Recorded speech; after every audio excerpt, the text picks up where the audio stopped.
Hello and welcome to SIBO Volatility 411. My name is Dan Deming and I'm with KKM Financial. We're looking at VIX cash is moving lower today, right around 13.80, low end of the range for this week, which also corresponds with the low end of the range for basically the last 3.5 years, holding just above the lows we did see late last week.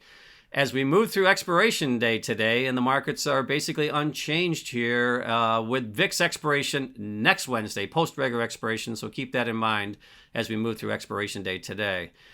Looking at realized volatility, 10-day realized volatility down 2 vol points week over week from 11.5 to 9.5.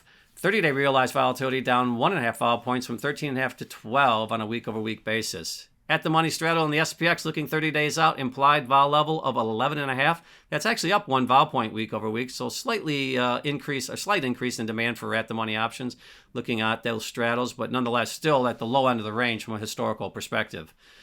VIX futures moving into expiration next week. Now, 1 day of trading because Monday's a holiday, so remember that as well. 90 cents a premium in that front month future as we head towards expiration next Wednesday.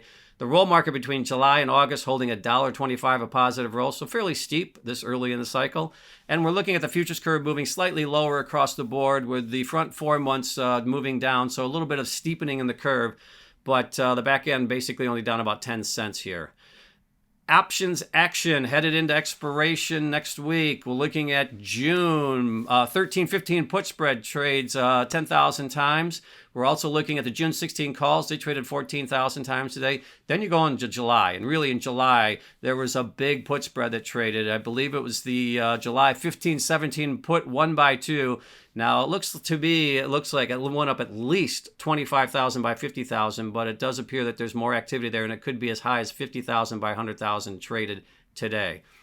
Next week, several things influence the vol structure. First of all, VIX expiration with 1 trading day left. Then we're moving into Fed talk. We have Fed testimony on Capitol Hill in the middle of the week. We have some PMI data later in the week. Also, market momentum continuing to influence the vol structure, and it will do so next week as well.